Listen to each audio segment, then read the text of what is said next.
बोलते तो ते डोळे बिळे असे तरी फुगिरी असतोय.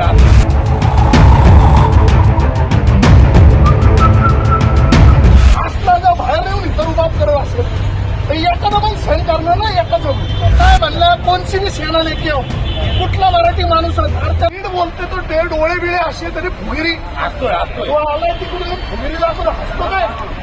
चल कान पकड़ के बात चल. त्याला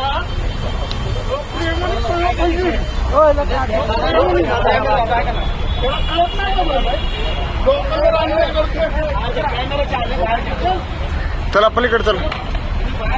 मला ही सोमवारी नीट बोलते ना हसतोय ना.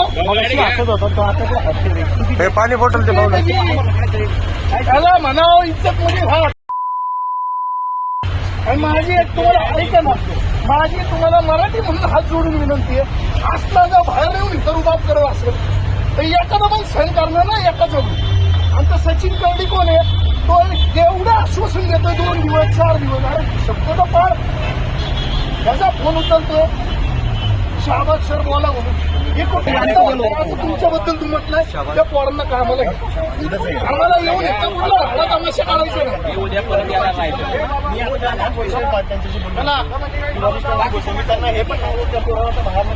काढायचा विषय पाय तुमच्या समोर तो एवढी फुगेरी करतोय.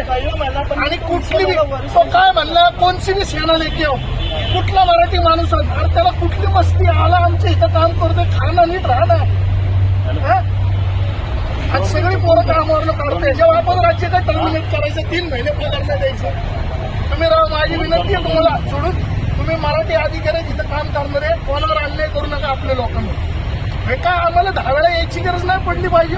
हे सगळे एअरटेल कंपनी वाकडेवाडीचे कर्मचारी आहेत. गेले महिन्याभरापूर्वी हे लोक माझ्याकडे तक्रार घेऊन आली होती की तिथे शहाबाज अहमद म्हणून असणारा जो टीम लीडर आहे तो आपल्या मराठी पोरांना मराठी सणांना सुट्टी देत नाहीये, त्यांना विकली ऑफ देत नाहीये, त्यांना गेले 3 महिने पगार केला नाही.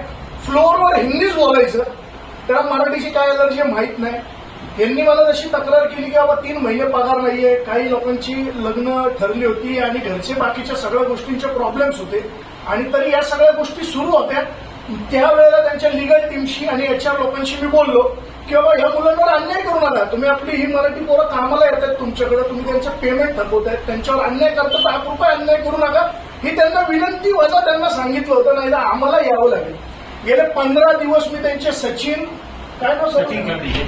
खर्डी म्हणून HR आहे त्यांच्याशी मी चर्चा करतोय आणि ते एकच गोष्ट सांगतात की मी 2 दिवसात वरिष्ठांशी बोलतो, 4 दिवसात बोलतो, तरी त्यांनी काय तो प्रॉब्लेम सॉल्व्ह केला नाही. आज शेवटी हे सगळे कर्मचारी त्यांचा पगार मागण्यासाठी ऑफिसला गेले तर त्यांना म्हणला कौनसी भी सेना लेके आओ, तुम मनसे लेके आओ नहीं तो शिवसेना लेके आओ, कौनसी भी सेना लेके आओ, मैं तुम्हारा पेमेंट नहीं करूंगा. फ्लोर पे हिंदी बात करने का मेरे को हिंदी आता नहीं और तुम सब लोग को टर्मिनेट करके मैं मेरे गांव से यूपी से लोग लेके आऊंगा और यूपी वाले सब लोग इधर काम में भरती करूंगा. हे मला समजल्यानंतर मी तात्काळ तिथे गेलो. त्याच्याशी आज चर्चाच करायला गेलतो. आमचे सहकार सेनेचे जिल्हाध्यक्ष पण आले. आज आम्ही चर्चा करत असताना आजही त्याचा तो अॅरोगंट स्वभाव तिथे दिसला.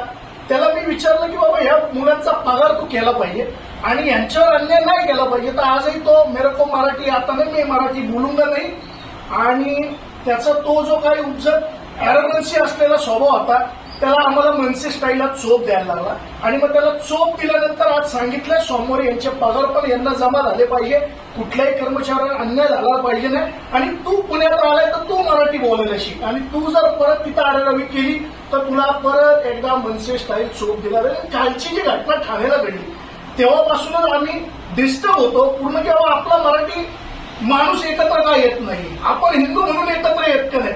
म्हणजे आज ऑफिसच्या ठिकाणी, व्यवसायाच्या ठिकाणी, कामाच्या ठिकाणी, उद्योगाच्या ठिकाणी सगळीकडे जर आपण मराठी म्हणून ही भाताची 5 बोटं एकत्र आलो नाही तर आपल्यावर अन्याय होणारे ही येणाऱ्या काळाची गरज आहे की आपण एकत्र पाहिजे. की एखादा माणूस UP बिहारवरनं येतोय शहाबाज अहमद नावाचा आणि तो आपल्या इथल्या मराठी पोरांना सांगतो तुला टर्मिनेट करतो, गावावरनं पोरं आणतो, फ्लोअरवर मराठी नाही बोलायचं, हिंदीच बोलायचं.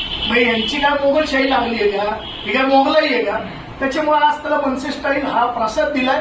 हा आम्ही एक मेसेज पाठवतोय महाराष्ट्र नवनिर्माण सेनेतर्फे की तो जे बोलला कोणसी भी सेना लेके आओ, मनसे लेके आओ नाही तो शिवसेना लेके आओ, म्हणून त्याला आज दिलेला हा एक चोप आहे आणि हा संबंध महाराष्ट्रात एक मेसेज गेला पाहिजे की परत जर महाराष्ट्र नवनिर्माण सेनेला कोणची भी सेना लेके आओ आणि तुम्ही मराठी बोलणार नाही तर तुम्हाला मनसे स्टाईल चोप दिला जाणार.